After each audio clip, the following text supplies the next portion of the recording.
Welcome to MJ channel. இன்னைக்கு நம்ம சேனல்ல நகைக்கடன் தள்ளுபடி சம்பந்தமான ஒரு சில முக்கியமான ஒரு தகவலை பத்தி தான் இந்த வீடியோல ஒரு டீட்டெயிலாக பார்க்க போறோம். ஆனால் வரக்கூடிய இந்த 2026 இந்த சட்டமன்ற தேர்தலை முன்னிட்டு தேர்தல் அறிவிப்புகளில் இந்த நகைக்கடன் தள்ளுபடி, பயிர்க்கடன், கல்விக்கடன், சுய உதவி குழுக்கடன் தள்ளுபடி குறித்த அறிவிப்புகள் எப்பப்போ வரப்போகுது, அதுலேயும் முக்கியமாக பார்க்க போனா எத்தனை சவரன் வரையும் வங்கிகளில் வைக்கிறது, கூட்டுறவு வங்கிகளில் வைக்கலாமா, பொதுத்துறை வங்கிகளில் வைக்கலாமா, இதை தாண்டி பார்த்தீங்கன்னா நிறைய விதமான கேள்விகள் பார்த்தீங்கன்னா பொதுமக்களுக்கு இருந்துகிட்டு இருக்கக்கூடிய அடிப்படையில் கடந்த சட்டமன்ற தேர்தலில் பார்த்தீங்கன்னா மேல்முறையீடு பண்ணியும் நிராகரிக்கப்பட்டவர்களுக்கு இந்த முறை வாய்ப்புகள் வழங்கப்படுமா, இந்த முறை பார்த்தீங்கன்னா அவங்களுக்கு நகைக்கடன் தள்ளுபடி கிடைக்குமா, கடந்த 2021 நகைக்கடன் தள்ளுபடி பண்ணவங்களுக்குலாம் மறுபடியும் இந்த முறை வச்சா அவங்களுக்கும் தள்ளுபடி கிடைக்குமா அப்படின்னு சொல்லிட்டு பலவிதமான கேள்விகள் இருந்துகிட்டு இருக்கக்கூடிய அடிப்படையில் அவங்களுக்கு ஒரு தெளிவுபடுத்துற வகையில் இந்த வீடியோ பார்த்தீங்கன்னா போட வந்திருக்கிறேன். ஸோ நம்ம இது எல்லாத்தையும் பார்த்தீங்கன்னா நம்ம வீடியோக்குள்ள போய் டீட்டெயிலாக பார்த்துடலாம். நம்ம வீடியோக்குள்ள போய் பார்க்கறதுக்கு முன்னாடி இந்த வீடியோக்கு லைக் பண்ணிட்டு இப்போ தான் நம்ம சேனல் ஃபஸ்ட்டாக பார்க்கணும், சப்ஸ்கிரைப் பண்ணி பக்கத்தில் இருக்க பெல்லைக்கான கிளிக் பண்ணி வச்சுங்க.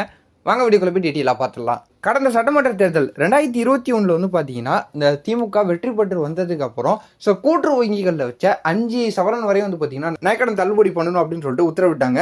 அதை தொடர்ந்து பார்த்தீங்கன்னா 14.5 லட்சம் பேர் பார்த்தீங்கன்னா பயனாளிகளை தேர்வு செய்யப்பட்டு 6000 கோடிக்கு பார்த்தீங்கன்னா இந்த நகைக்கடன் தள்ளுபடி பண்ணப்பட்டுச்சு. அதில் பாதி பேருக்கு பார்த்தீங்கன்னா மேல்முறையீடு பண்ணாங்க. ஒரு சில காரணங்களால பார்த்தீங்கன்னா அவங்களுக்கு கிடைக்கல. இப்போ என்ன கேட்டுக்கிட்டு இருக்காங்க அப்படின்னா, ஆல்ரெடி பார்த்தீங்கன்னா 2021 இந்த தகுதி உள்ளவங்களுக்குலாம் பார்த்தீங்கன்னா இந்த நகைக்கடன் தள்ளுபடி பண்ணிட்டாங்க. அவங்களுக்கு இந்த வரக்கூடிய இந்த 2026 அவங்க இந்த நகைக்கடன் கூட்டுறவு வங்கிகளில் வச்சிருக்கிறவங்களுக்கு தள்ளுபடி கிடைக்குமா, இல்லை மேல்முறையீடும் பண்ணியிருக்கிறாங்க, அவங்களுக்கு பார்த்தீங்கன்னா இப்போ முன்னுரிமை கொடுப்பாங்களா, தள்ளுபடி கிடைக்குமா அப்படின்னு சொல்லிட்டு கேட்டுக்கிட்டு இருக்கக்கூடிய அடிப்படையில் முந்தைய தேர்தலையும் பார்க்க போனால் ஒரு சில தகுதி கட்டுப்பாடுகள் பார்த்தீங்கன்னா கொடுத்துருந்தாங்க. அந்த தகுதிக்கு உட்பட்டவங்களுக்கு தான் அந்த நகைக்கடன் தள்ளுபடி பண்ணாங்க. பயிர்க்கடனாக இருக்கட்டும், கல்வி கடனாக இருக்கட்டும், சுய உதவி குழுக்கடன் முதற்கொண்டு பார்த்தீங்கன்னா இந்த தகுதிக்கு உட்பட்டவங்களுக்கு தான் தள்ளுபடி பண்ணாங்க.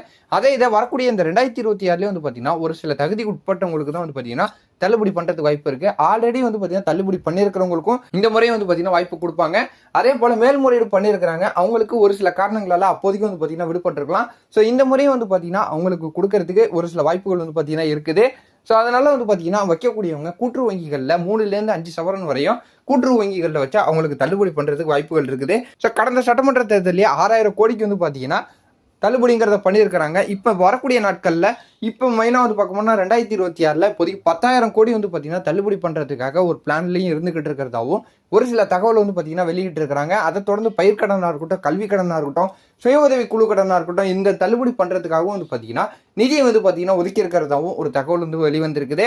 எப்படி இருந்தாலும் சரி வரக்கூடிய நாட்களில் இந்த தள்ளுபடிக்கான அறிவிப்புகளை அதிகாரப்பூர்வமாக பார்த்தீங்கன்னா தெரியப்படுத்துவாங்க. அப்போதைக்கு பார்த்தீங்கன்னா எத்தனை சவரன் வரையும் பார்த்தீங்கன்னா வைக்கிறது அப்படிங்கிறது நமக்கு முழுமையாக தெரிய வரும். ஆனால் மெயினாக பார்க்க போனால் கூட்டுறவு வங்கிகளுக்கு மட்டும்தான் பார்த்தீங்கன்னா தள்ளுபடி பண்ணுறதுக்கு நிறைய விதமான வாய்ப்புகள் இருக்குது அப்படின்னு சொல்லிட்டு நான் இந்த வீடியோ மூலியமாக தெரியப்படுத்துகிறேன். இந்த நகைக்கடன் தள்ளுபடி சம்பந்தமாக உங்களுக்கு வேற ஏதாவது சந்தேகங்கள் இருந்தாலும் நம்ம சேனல் கமெண்ட்ல தெரியப்படுத்துங்க. அடுத்த வீடியோவில் நான் உங்களுக்கு டீட்டெயில் அப்டேட் பண்ணுறேன். இந்த தகவல் உங்களுக்கு பயனுள்ளதாக இருந்ததுன்னா உங்கள் ஃப்ரெண்ட்ஸ் ஃபேமிலி எல்லாருக்கும் ஷேர் பண்ணி விடுங்க. அவங்க பார்த்து தெரிஞ்சுக்கிட்டு இது போல வேறு ஏதாவது நல்ல தகவல் நல்ல அப்டேட்டோட நான் உங்களை அடுத்தடுத்த வீடியோவில் பார்க்குறேன்.